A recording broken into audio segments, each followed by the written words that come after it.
what was someone shooting at you for? Why were they shooting at you?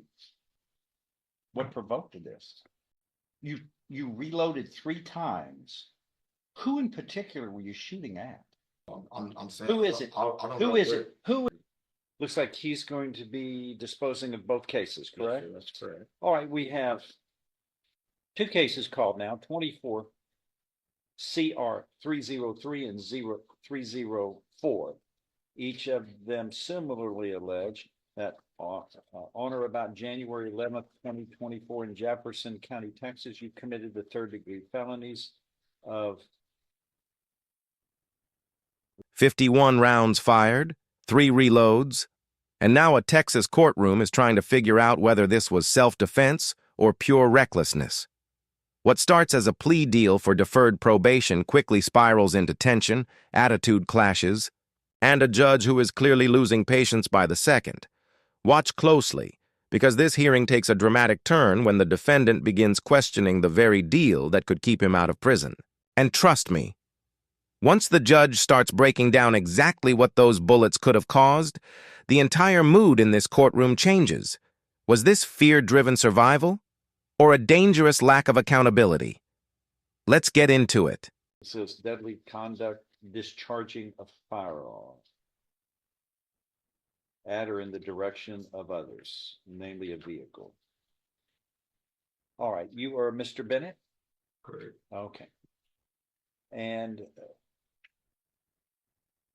Mr. Dusler is here representing you.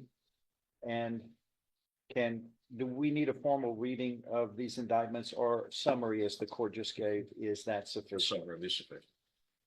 These are 3rd-degree felonies, Mr. Bennett, which mean if convicted, you face no less than 2, no more than 10 years confinement in prison in each case.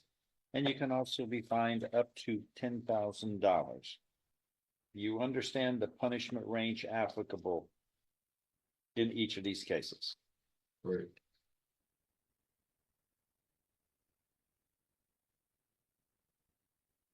Agreements have been reached where you would be placed on deferred or unadjudicated probation on each case. Is that right, everybody? Yes. Which will be up, which can be up to 10 years in length, fine $500. These would run concurrently. Do you understand? Correct. If I follow this agreement in each case, you have no right of appeal. Do you understand? Correct.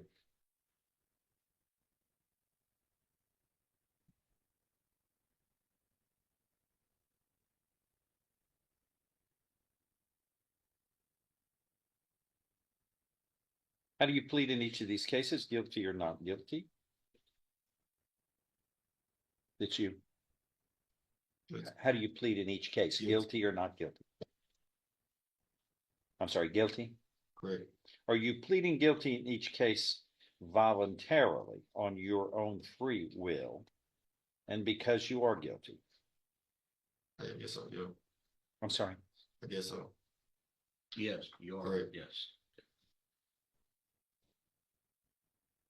I show you what's marked in each case as State's Exhibit 1. Did you sign those documents voluntarily? Correct. Did you understand them, discuss them with your attorney? Are the contents all true and correct? Yes. Yeah, correct. State's Exhibit 1 is tendered into evidence in each of these cases. No objection. Without objection admitted. Among other things, this states you are mentally competent to enter your guilty pleas, which are freely and voluntarily made. You know what you've been charged with. The indictment's been read to you. You read them. You are guilty of the crime charged in any lesser included offenses. You are giving up your rights to a jury trial and the right to the appearance, confrontation, cross-examination of witnesses. You were totally satisfied with the representation provided by your lawyer. All of this is true. It states, so help you God. Is that so? Correct. State's Exhibit 1 is made a part of the record for all purposes. Pre-sentence reports waived? Yes, sir. Stand by, please. All right, I'm looking at this probable cause affidavit, and what happened here? Somebody show you my car.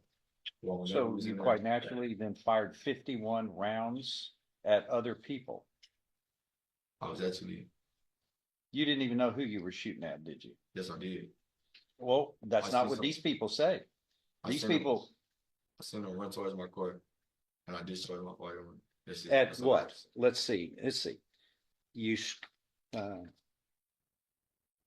I'll be honest with you, Waji car. Hamad, let me speak. Waji Hamad, who owns Last Call Liquor, it was struck by several bullets. He wanted to file charges. Were you shooting at Last Call Liquor for some Correct. reason? Huh? Correct. Well, that's what got struck by your wild bullet fire. May have got hit in the midst of. Juan Rojas, whose passenger car was struck by several bullets coming from Bennett, he wanted to file charges against you as well. Were you shooting Juan Rojas for some reason? Incorrect. You shot at it. It hit his passenger vehicle. I wasn't trying to. Huh? My bullets went straight. Oh, you don't think that can happen when you fire 51 bullets? Correct. That's what happened. What do you think? Is that too, are you watching movies? I mean, 51 bullets. What were you firing from? What kind of weapon was it and what was the magazine? Glock 45. And How many times did you reload, 3 times. sir? 3 times. You reloaded 3 times. Who in particular were you shooting at that you obviously missed? Who were you shooting at in particular? My It's target. not supposed to happen in a city. They shouldn't be shooting at you and you shouldn't be firing 51 rounds at different people who weren't involved. I was doing what I had to do to protect my child.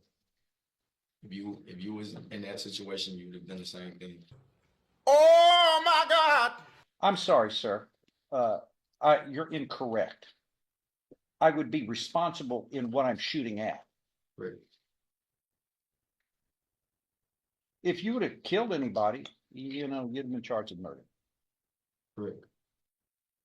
In spite of what your intentions may have been. Correct.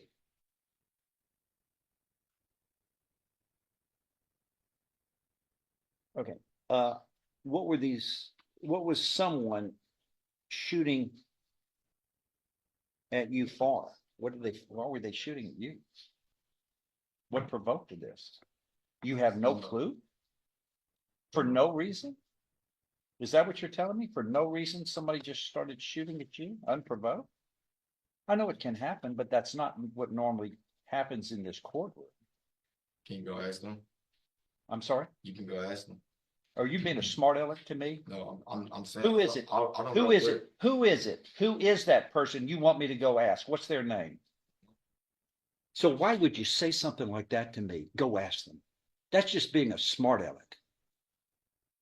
Is that your nature? You're reckless. Is that your nature to be a smart aleck? Just- That's rude in this courtroom. That's rude. Have you ever been arrested before? Correct. Is that yes?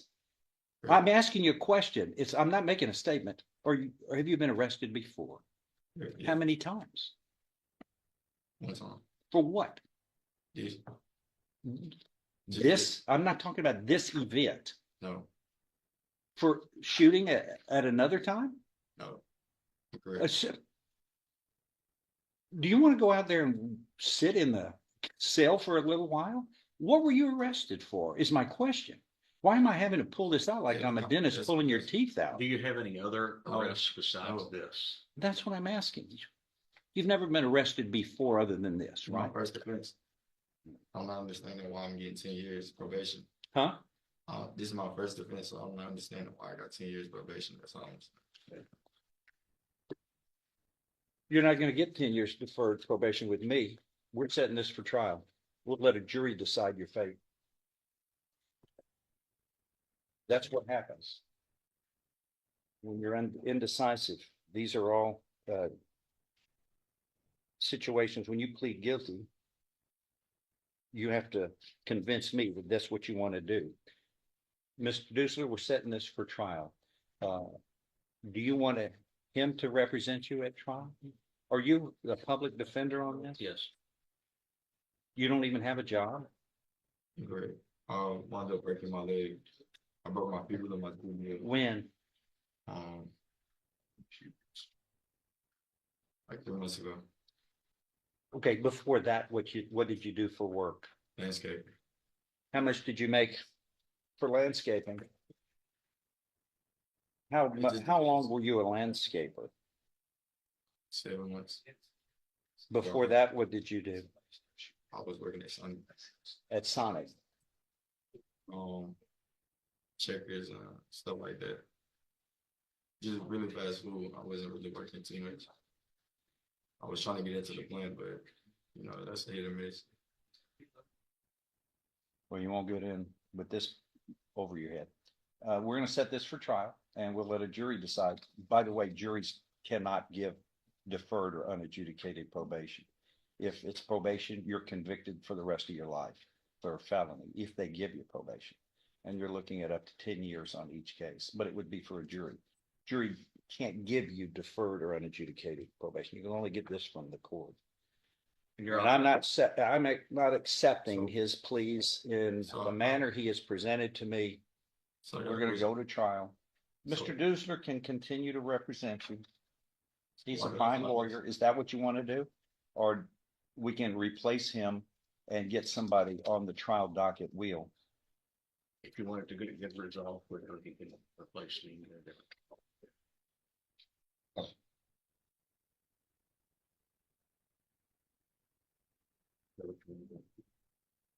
So tell us. I'm about to go. We'll figure it out.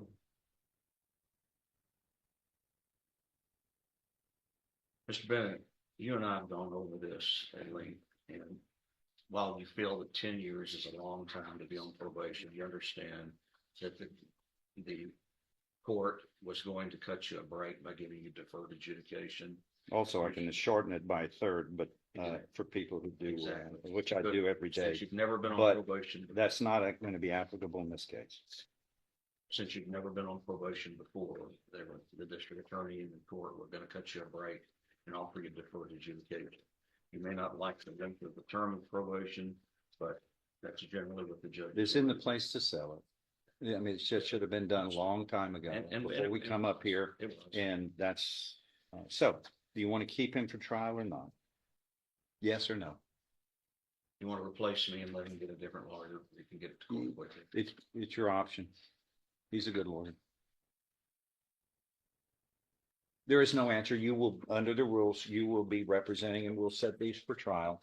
Get a resetting from that lady and we're gonna try this one. Judge, I think he's responding now. I really just gotta think about it. That's a lot. Really a Get the lot. resetting. Mr. Dusler is your trial lawyer. He's a fine trial lawyer. Get a resetting. We're going to trial. Heather Boudreau is next. What makes this case so fascinating is that the defendant actually walked into court with an opportunity many felony defendants never get: deferred adjudication. That's a major break in a case involving alleged gunfire and multiple impacted victims. But throughout the hearing, the judge repeatedly questioned not only the defendant's actions, but also his attitude, decision-making, and willingness to fully accept responsibility. Legally, the biggest turning point came when the court decided not to accept the guilty plea arrangement. Once that happened, everything changed. Instead of probation being practically secured through a negotiated agreement, the case was pushed toward trial, where a jury could now decide guilt and punishment. And as the judge explained, juries typically cannot offer deferred adjudication the way a court can. That means the stakes just became dramatically higher. This hearing is a powerful reminder that courtroom behavior matters almost as much as the facts themselves. Judges watch tone, responses, body language, and accountability very closely, especially in violent felony cases involving firearms. One wrong interaction can completely alter the direction of a plea deal. Now we want to hear from you. Do you think the judge made the right call by rejecting the plea and setting the case for trial? Or do you think the defendant deserved the probation deal he was originally offered? Drop your thoughts in the comments below, and if you found this case as shocking as we did, make sure to hit that like button, share this video, and don't forget to subscribe for more jaw-dropping courtroom breakdowns.